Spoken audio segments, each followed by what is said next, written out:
Hello everyone, I am Akash Gaur and welcome back to your Indian medical lecture. आज हम लोग देखने वाले हैं liver function test, LFT. Liver function test क्या होता है, कौन कौन से टेस्ट लीवर फंक्शन टेस्ट में किए जाते हैं, कैसे करते हैं, क्या क्या चीज़ों की जरूरत होती है, ये सब चीज़ें हम लोग देखेंगे। सबसे पहले हम लोग देखते हैं लीवर क्या होता है। What is liver? लीवर हमारे शरीर की सबसे बड़ी ग्रंथि होती है जो हमारे शरीर में विभिन्न कार्य करती है और यह शरीर की विभिन्न क्रियाओं को भी संतुलित रखती है। डेफिनेटली जो लीवर होता है हमारी बॉडी का सबसे बड़ा ऑर्गन होता है और ये डिफरेंट टाइप की फंक्शंस करता है, डिफरेंट टाइप की एक्टिविटी करता है। देखिए इंग्लिश में, liver is the largest organ of the body which is produce a different function and it is also help to maintain different chemical activity of body. Body की अलग अलग chemical activity को भी ये मेंटेन करता है। अब देखिए लीवर के कार्य, what is functions of liver. Liver के क्या कार्य होते हैं, फंक्शंस क्या है, क्या मेन काम है उसका। यह हमारे शरीर में विभिन्न छोटे छोटे अणुओं को तोड़ने का कार्य करता है। इस प्रक्रिया को उपापचयन क्रिया कहते हैं। ठीक है, बड़े मॉलिक्यूल्स को तोड़ने का काम, मेटाबॉलिज्म करना। मेटाबॉलिज्म मतलब किसी भी कोई भी मॉलिक्यूल्स होगा उनको और छोटे छोटे भागों में तोड़ना, उनका भागों को तोड़ के बॉडी को मेटाबोलाइज करना। ठीक है, जैसे कि कार्बोहाइड्रेट का उपापचयन करना, प्रोटीन का उपापचयन करना, वसा मींस लिपिड का उपापचयन करना। ये जो छोटे छोटे कार्बोहाइड्रेट, प्रोटीन, लिपिड, ये सब मॉलिक्यूल को ब्रेक डाउन करता है। इस प्रोसेस को अपन बोलते हैं metabolism. Liver help to metabolism different molecules such as protein, lipid and carbohydrates. जब ग्लूकोज की मात्रा, नेक्स्ट फंक्शन है, जब ग्लूकोज की मात्रा अधिक हो जाती है तब लीवर ग्लूकोज को ग्लाइकोजन के रूप में एकत्रित करके रखता है। It store glucose to form a glycogen. देखो कभी कभी क्या होता है, बहुत ज्यादा मात्रा में फूड इंटेक कर लेते हैं तो ग्लूकोज का लेवल बहुत ज्यादा बढ़ जाता है। उस कंडीशन में उस ग्लूकोज को हमारा जो लीवर है वो स्टोर कर लेता है, किस फॉर्म में, ग्लाइकोजन के फॉर्म में स्टोर करके रखता है। स्टोरेज का ये फंक्शंस करता है।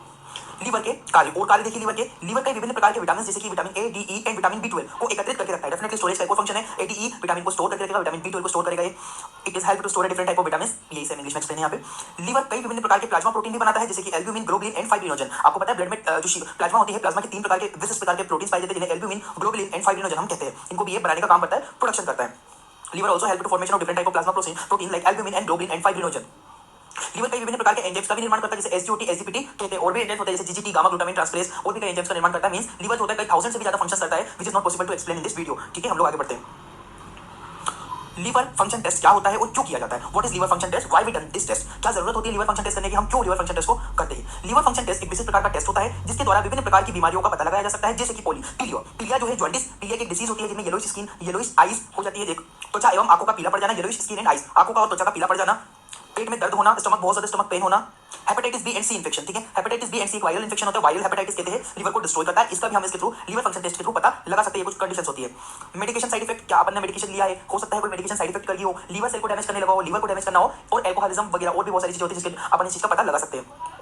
गॉल ब्लैडर स्टोन, अगर गॉल ब्लैडर स्टोन हुई है तो भी हम एलएफटी के थ्रू उसको डिटेक्ट कर सकते हैं। आइए नेक्स्ट स्टेज पे। अब देखते हैं लीवर फंक्शन टेस्ट के प्रकार, types of liver function test. Liver function test कितने प्रकार से होते हैं, क्या क्या लीवर फंक्शन टेस्ट में अपन पढ़ते हैं। टोटल बिलीरुबिन, देखो बिलीरुबिन क्या होती है मैं आपको बताऊंगा। वैसे तो direct bilirubin and indirect bilirubin. Total bilirubin में 2 प्रकार की बिलीरुबिन, टोटल में 2 चीजें, डायरेक्ट और इनडायरेक्ट। डायरेक्ट को अपन कॉन्जुगेट भी बोलते हैं, इनडायरेक्ट को अनकॉन्जुगेट बिलीरुबिन भी कहते हैं। देखिए प्रोटीन भी लगाते हैं, एल्ब्यूमिन और ग्लोबुलिन का टेस्ट लगाते हैं अपन। Enzymes AST, ALT, GGT, ALP भी होता है, अल्कालाइन फॉस्फेटेज, वो भी अपन इसके थ्रू कर सकते हैं। ठीक है, अब देखिए सबसे पहले अपन लोग बिलीरुबिन के बारे में बात करेंगे, फिर प्रोटीन, फिर enzymes.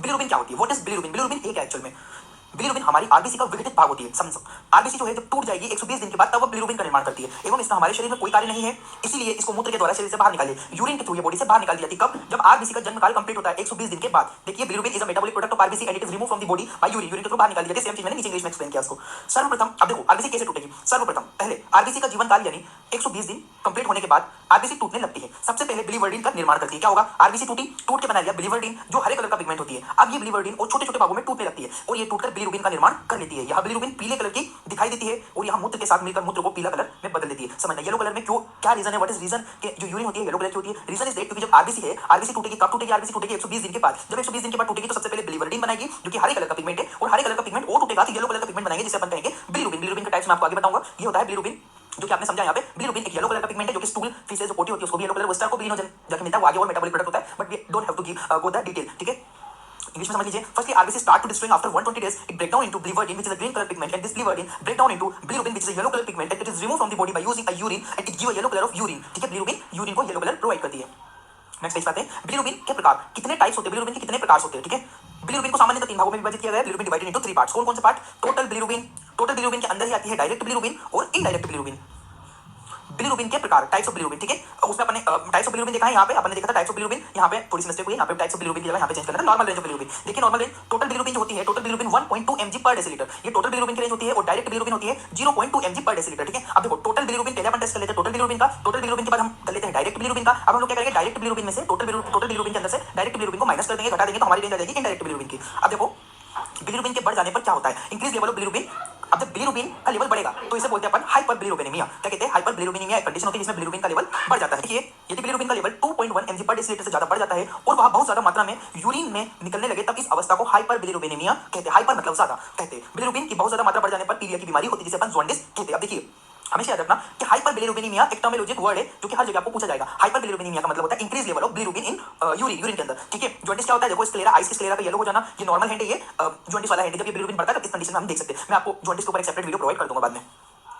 Increase level of bilirubin known as hyperbilirubinaemia and it is also known as jaundice भी अपन इसे कहते हैं। अब देखते हैं एंजाइम्स क्या होते हैं। मैंने आपको स्टार्टिंग में बताया था। सबसे पहले आते हैं एएसटी, एस्पार्टेट अमाइनो ट्रांसफरेज। इसका दूसरा नाम होता है एसजीओटी, सीरम ग्लूटामिक ऑक्सैलोएसिटिक ट्रांसअमाइनेज। ठीक है, ये एक एंजाइम्स होता है जिसको एएसटी भी बोलते हैं और एसजीओटी भी अपन इसे कहते हैं। देखिए क्या होता है, यह एक विशिष्ट प्रकार का एंजाइम होता है जो कि लीवर कोशिकाओं में बनता है। इन कोशिकाओं को हेपेटोसाइट कहते हैं। लीवर में जो सेल्स होती है ना उनको कहते हैं अपन hepatocytes. Very very most important cells का नाम याद रखना। लीवर में किस प्रकार की कोशिकाएं पाई जाती है? वो है हेपेटोसाइट्स। हेपेटोसाइट्स के अंदर क्या बनता है? एएसटी और एसजीओटी। एएसटी का दूसरा नाम ही एसजीओटी है। इंग्लिश में देख लीजिए, this enzyme is synthesised by hepatocytes of liver cell. रक्त में इनकी नॉर्मल वैल्यू होती है 15 से 46 यूनिट पर लीटर। ठीक है, यूनिट पर litre is unit of SGOT and AST. इनकी यूनिट है जो आपको यूनिट में कभी कंफ्यूजन नहीं रखना है। ये प्रॉपर अगर यूनिट आप लिखोगे तो आपकी कोई मार्क्स नहीं कटेगा। यदि किसी कारण की वजह से लीवर कोशिकाएं यानी कि डैमेज हो जाती है तो क्या होता है उस कंडीशन में? यहाँ पे थोड़ी मिस्टेक हुई है।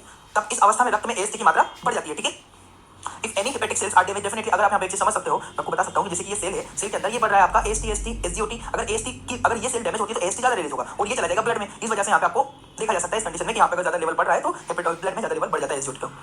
अब एएसटी क्या होता है? एसजीओटी शरीर में कब बढ़ता है? ये बढ़ता कब है? रीजन क्या है बढ़ने का? यदि एएसटी का लेवल 300 से 400 यूनिट पर लीटर तक बढ़ जाए तो यहां माना जाता है कि मरीज को हेपेटिक जॉन्डिस हुआ है। हेपेटिक जॉन्डिस मतलब लीवर से रिलेटेड है तो हेपेटिक जॉन्डिस ही अपन कहेंगे। एएसटी शरीर के और भी दूसरे अंग में पाया जाता है जैसे कि ovary, heart muscle, skeletal muscle. देखो एएसटी एक स्पेशल टेस्ट नहीं है। आप कभी भी एएसटी टेस्ट लगाकर ये कभी नहीं कह सकते कि पेशेंट को जॉन्डिस है, क्योंकि एएसटी क्या है? हार्ट में भी बनेगा, स्केलेटल मसल्स में भी बनेगा, ओवरी में भी बनेगा। तो जरूरी थोड़ी है कि एएसटी बनेगा तो जॉन्डिस ही होगा। उसमें फिक्स नहीं होता, और भी स्पेसिफिक टेस्ट लगाए जाते हैं। पर हम ये कह सकते हैं जो एएसटी होता है कोई स्पेसिफिक एंजाइम नहीं है। और यहाँ एएसटी का लेवल 1000 यूनिट पर लीटर हो जाए तो यहां माना जाता है कि लीवर सेल डैमेज हुई है और वायरल हेपेटाइटिस है। वायरल हेपेटाइटिस, हेपेटाइटिस ए और सी, बी और सी। अब देखिए एएलटी क्या होता है? एलानिन ट्रांसअमाइनेज, जिसे अपन एसजीपीटी भी कहते हैं, सीरम ग्लूटामिक पाइरुविक ट्रांसअमाइनेज। क्या होता है? यह एंजाइम भी हमारे लीवर की कोशिकाओं में ही बनता है। इसका निर्माण लीवर के विशिष्ट प्रकार की कोशिका करते हैं जिसे हेपेटोसाइट्स कहते हैं। हेपेटोसाइट्स एक स्पेशल सेल है। इसकी सामान्य वैल्यू होती है 13 से 69 यूनिट पर लीटर तक इसकी नॉर्मल रेंज होती है। एएसटी की मात्रा, एएसटी जो एएलटी की मात्रा एएसटी के बढ़ने पर ही निर्भर करती है। अगर मान लीजिए डैमेज, देखो मैंने आपको बोला क्लियर कि जो लीवर है, लीवर की सेल में एएलटी भी बनेगा और एएसटी भी बनेगा, एसजीपीटी भी बनता है और एसजीओटी भी बनता है। जब वो टूटते अगर एसजीपीटी बढ़ रहा है तो एसजीओटी भी इंक्रीज हो गई होगा। तो ये दोनों एक दूसरे अल्टरनेटली डिपेंड करते हैं। डैमेज सेल होगी तो दोनों एंजाइम्स का लेवल बढ़ेगा। बट क्या होता है? एएलटी जो है स्पेसिफिक एंजाइम है, ये खाली लीवर सेल में ही बनता है जिसे एसजीपीटी कहते हैं। जबकि एसजीओटी जो था ना, एसजीओटी बैक साइड वाला एसजीओटी जो टेस्ट है, ये एसजीओटी क्या आता है? ये ओवरी में भी बन सकता है, हार्ट मसल्स में, स्केलेटल मसल्स में भी बन सकता है। बट अगर बात की जाए एएलटी की तो एएलटी जो होता है ओनली बनता है आपके लीवर में, तो स्पेसिफिक होता है। अब मैं आपको नेक्स्ट वीडियो में प्रोवाइड कर दूंगा कि प्लाज्मा प्रोटीन कौन कौन से होते हैं। अगर आपको अभी भी कोई डाउट है तो डिस्क्रिप्शन में मेरे कॉन्टैक्ट नंबर दिए हुए हैं, वहां से आप मुझे डायरेक्ट कॉन्टैक्ट करके इसकी स्लाइड ले सकते हो और नोट्स भी आप मुझसे ले सकते हो। Thanks for watching.